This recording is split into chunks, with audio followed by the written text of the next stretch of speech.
Hello students, welcome to Educate. Today we are going to continue the chapter number 8.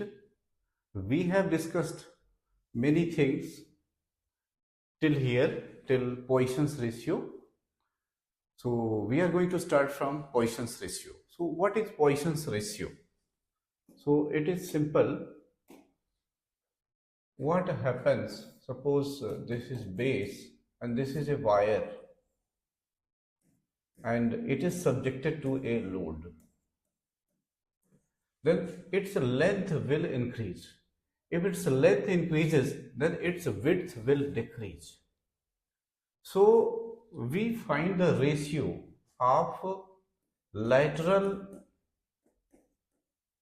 strain divided by longitudinal strain, and we define it as Poisson's ratio, denoted as sigma. Now see, original diameter is, say here diameter is d, and now changed diameter will become d dash. So delta d will be d dash minus d, which will be negative because width is decreased. So we just write here sigma equals minus delta d divided by d whole divided by delta L divided by L.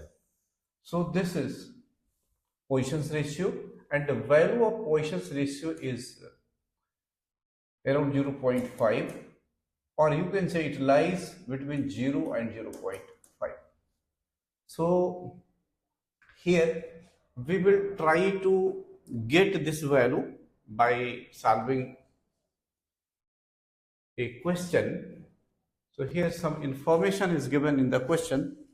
Let's take the question and then we will try to get why Poisson's ratio is equal to 0.5. So question is determine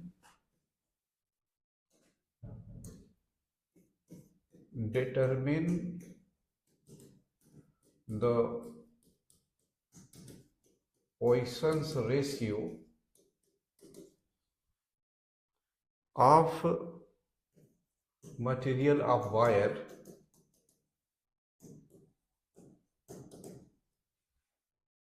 whose volume remains constant. Whose volume remains constant. So let's see how. So what we can do, volume we can write, we know we are considering cylindrical wire like this. So its volume V equal to pi r square h. So here h we are taking L, and this is a radius in terms of diameter, because Poisson's ratio is minus delta d divided by d whole divided by delta L upon L. So here we can convert radius into diameter. So V will be equal to pi, radius will be d by 2, so d square by 4 times h can be written as L. So we have this value. Now since V is constant, if we differentiate it, so one thing we can do, 4V divided by pi we can write in one side, so d square into L will be left. And now let's differentiate it. So differentiation of this will give 0. 0 equal to, here product rule applies. So first we differentiate this d square. So this will become 2d times delta d. Right? Into L. So what is rule? If you remember, d upon dx of a into b. First we differentiate a, or we keep a intact, we write db upon dx, and then we differentiate a dA upon dx. means both functions should be differentiated in order, not together. The same thing we are going to do here. Here first we are differentiating d, keeping L intact. So differentiation of d square will be 2d, but we have to write delta d because in denominator nothing is given and L remains intact. Now d square will remain intact and this will become delta L. Right? So we have got this relation and our concern is to get Poisson's ratio. So we can get Poisson's ratio easily from this relation. Let's see how. So we shift this thing to LHS. D square delta L equals, here minus sign we have already taken, so just write this 2d delta d times L. Now we can do one thing, 1d can be cancelled. Here 2d, 1d is cancelled. So minus d delta L equal to 2 delta d into L. Now we can shift d to this side, L to this side. So minus delta L upon L equal to twice of delta d upon d. Up to here there is no doubt. Now consider the definition of Poisson's ratio. So Poisson's ratio is sigma equal to delta d upon d minus delta d upon d. So from here if we adjust it, so minus delta d upon d, so what do we get?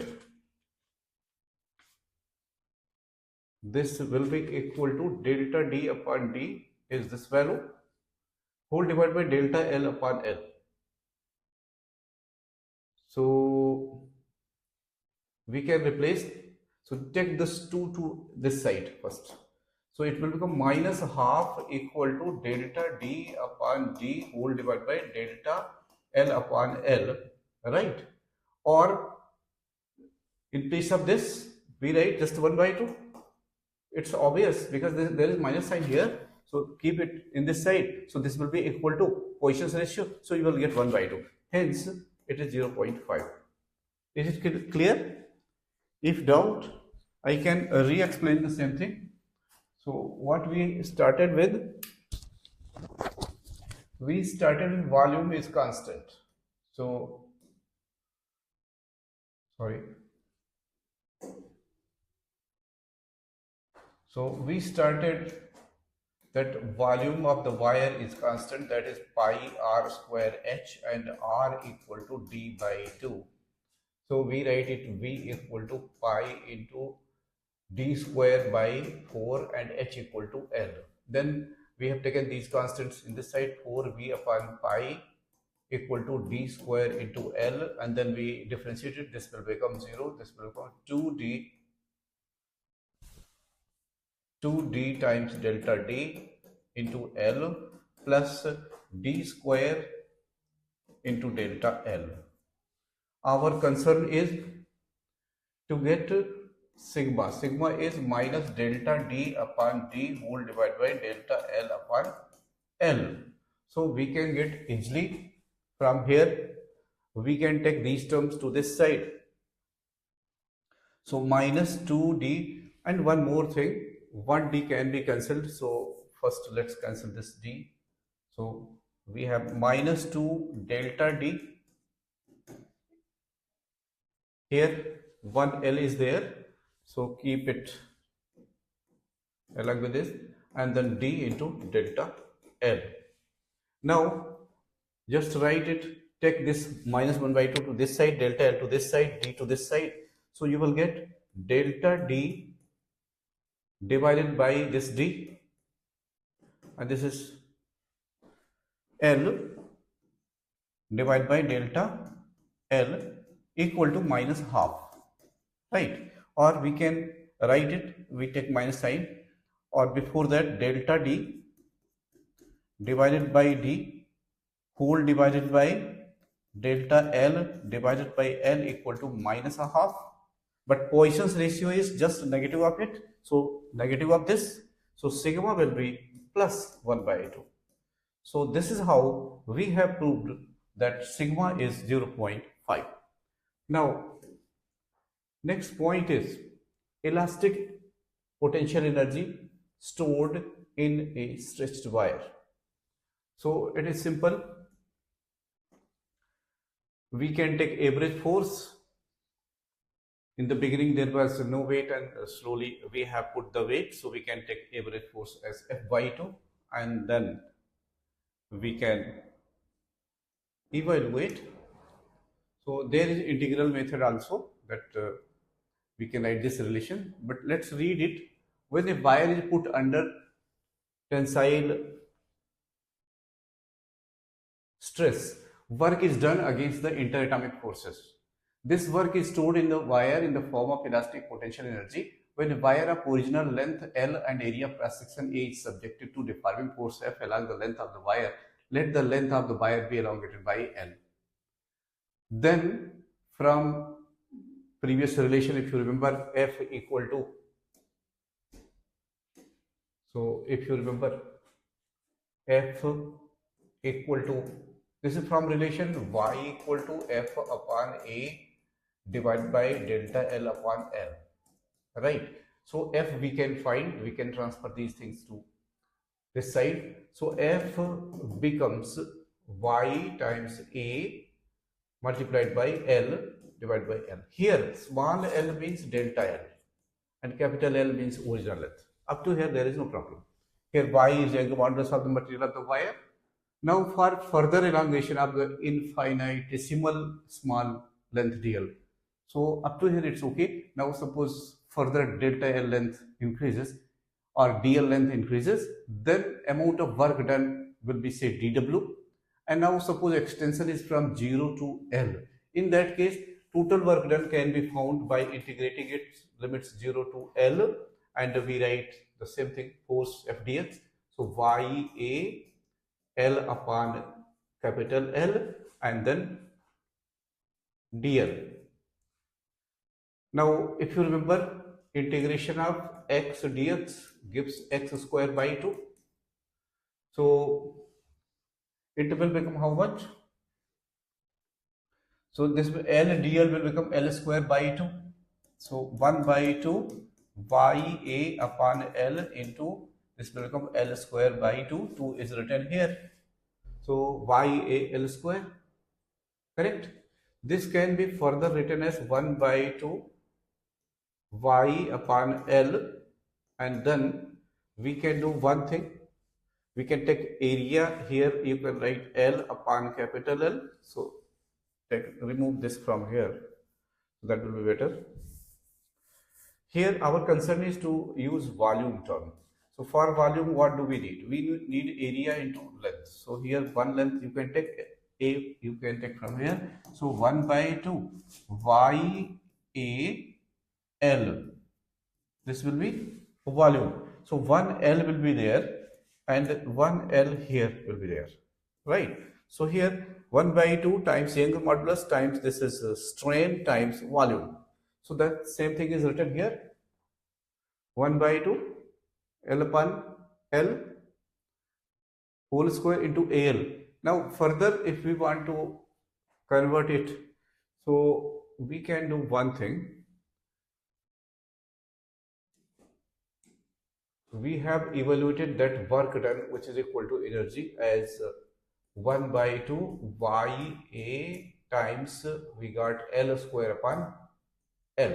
Now if we define volume as original length and area into original length, then this is small L, this is capital L. So we need one capital L for getting volume. So for that what do we do? 1 by 2 YA and here L square. So here if we want to write, we make L square, then 1 L will be there. Now these two will make volume. So 1 by 2 Y times this small l upon capital L whole square into A times L. And then this you know very well, this is strain, and this is Young's modulus, and this is volume. So you can write it 1 by 2 into Young modulus,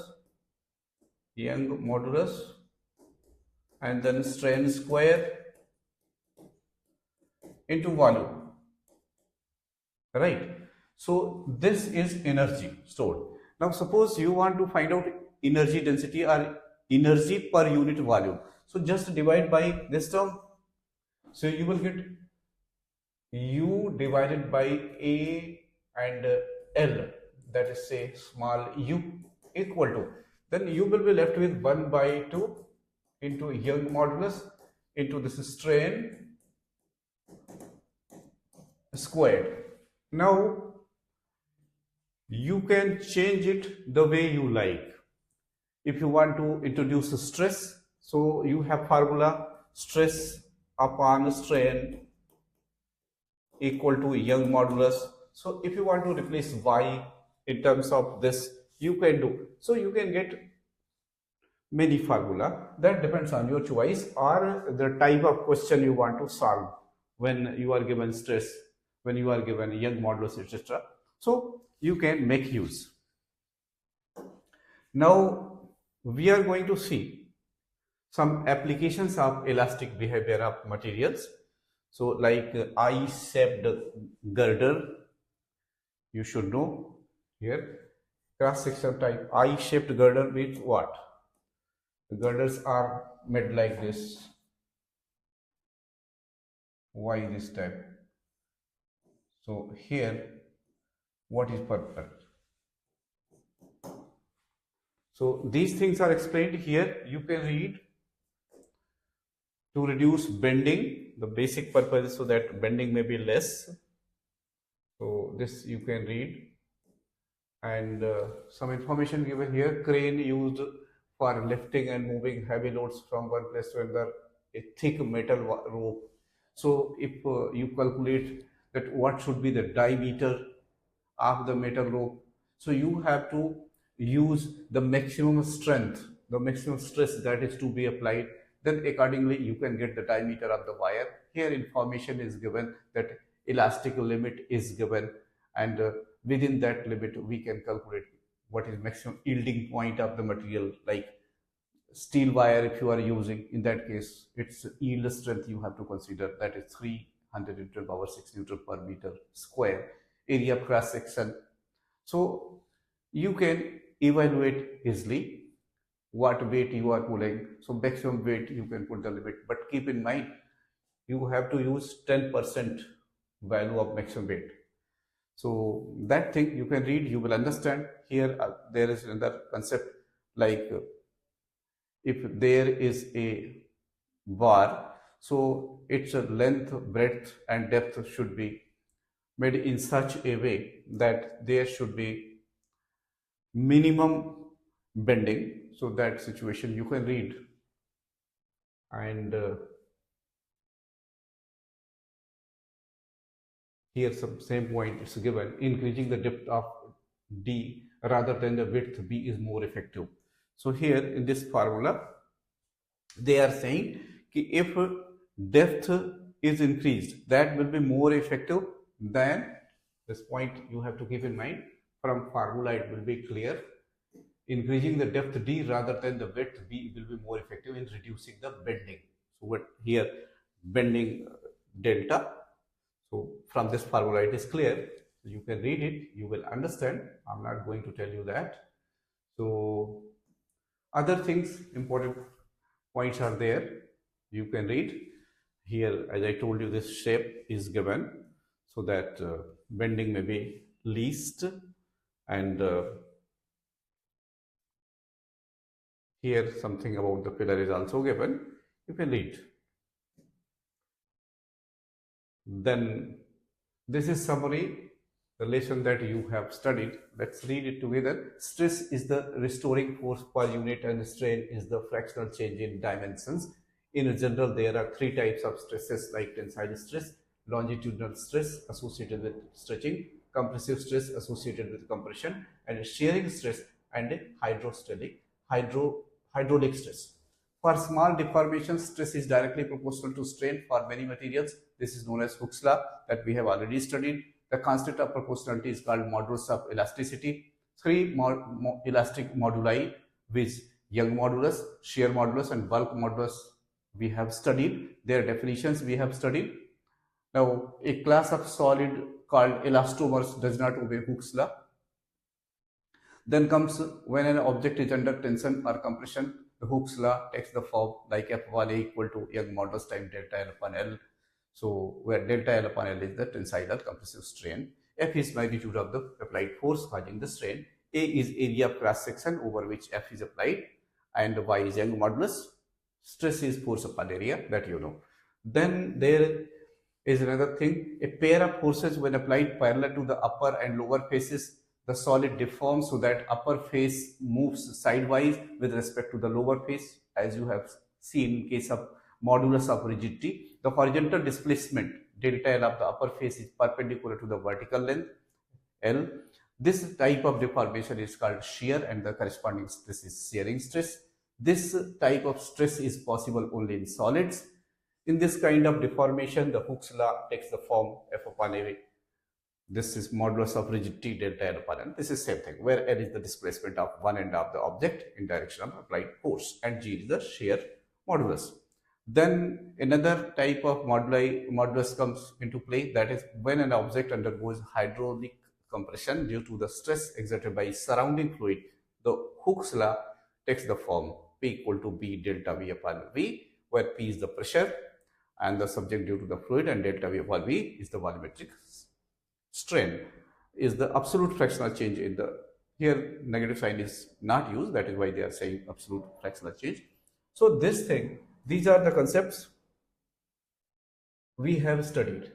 Then there are certain points that you have to remember or you have to consider, like in the case of a wire suspended from ceiling and stretched under the action of weight suspended from its other end, the force exerted by ceiling on it is equal and opposite to the weight. However, the tension and at any cross section A of the wire is just F and not 2F. Keep in mind, we are not considering both forces up and down. So hence tensile stress, which is equal to the tension per unit area, is equal to F upon A. You have understood? Both forces are not taken into account, that one force is acting up, another force is acting down. Hooke's law is valid only in the linear part of the stress strain curve, that you remember.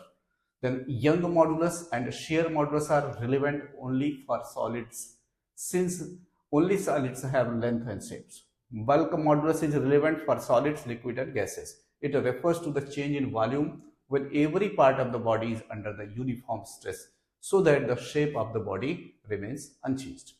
Metals have larger values of Young modulus than alloys and elastomers. A material with a large value of Young modulus requires a large force to produce small change in its length.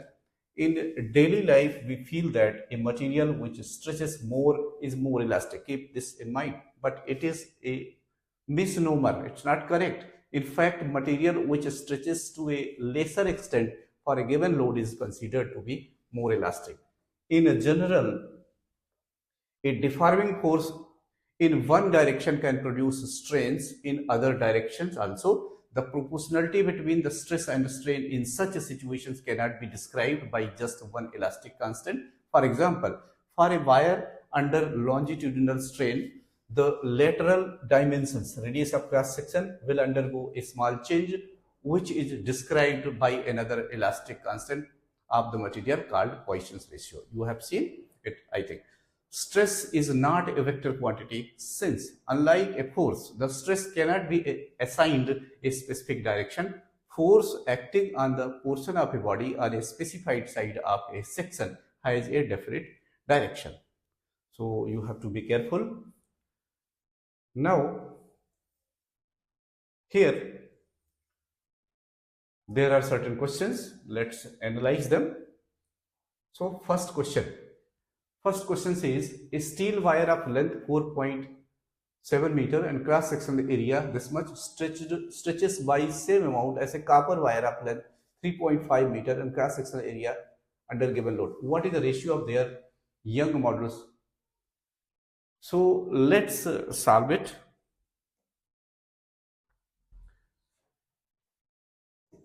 young modulus of steel to young modulus of copper. So here steel wire of length 4.7 meter, cross sectional area this much, and stretches by the same amount as copper wire of this much and area of cross section this much under a given load. Load for the two is same, force upon area. So here area in case of steel wire, this is 3 into 10 to the power 5. Force upon area whole divided by, just write it here, delta L. Stretches by the same amount, it means delta L for both will be same, and length is 4.7. This is for steel, whole divided by, force is same, it's a given under given load. Length of copper wire, here area of cross section is 4 into 10 to the power, here it is minus 5, this is also minus 5, right, into delta L. Here L upon delta L, length is 3.5 and delta L for this is also same. Now what is left? Just to simplify, you will get the ratio. So here you will get 4 into 10 to the power minus 5 divided by 3 into 10 to the power minus 5 times 4.7 divided by 3.5. Now simplify. So 4 into 4.7 divided by 3 into 3.5. Further simplification can be done. 4 into 47 divided by 3 into 35. So evaluate it, you will get the ratio. And let's see this question also. In this question, stress strain graph is shown, young modulus is to be found. So consider that portion which is linear, means till that point Hooke's law is obeyed. So you are free. If you consider this portion from here to here, still you can easily calculate, because it is clear if you take these points. So stress and the strain, young modulus you want to find out. So up to here it is 150 stress and the strain is 0.002, right, and this is in 10 to the power 6 Newton per meter square. So this will be answer. You can take any other value also, there is no problem. Till here if you assume it, this is almost 300, in that case you can value it, but it is safer because here clear picture is given. And then approximate yield strength. Yield strength means maximum value of the stress. So almost it will be 300 into 10 to the power 6 Newton per meter square. If we write precisely, it will be slightly less, but we can, for time being, we can assume it this value. And there are more questions in the exercise, so we will continue with these questions in next lecture. In total there are 16 questions, so we have done till 2. 14 questions are left, we will do in next lecture. Thank you for watching. Team Educate.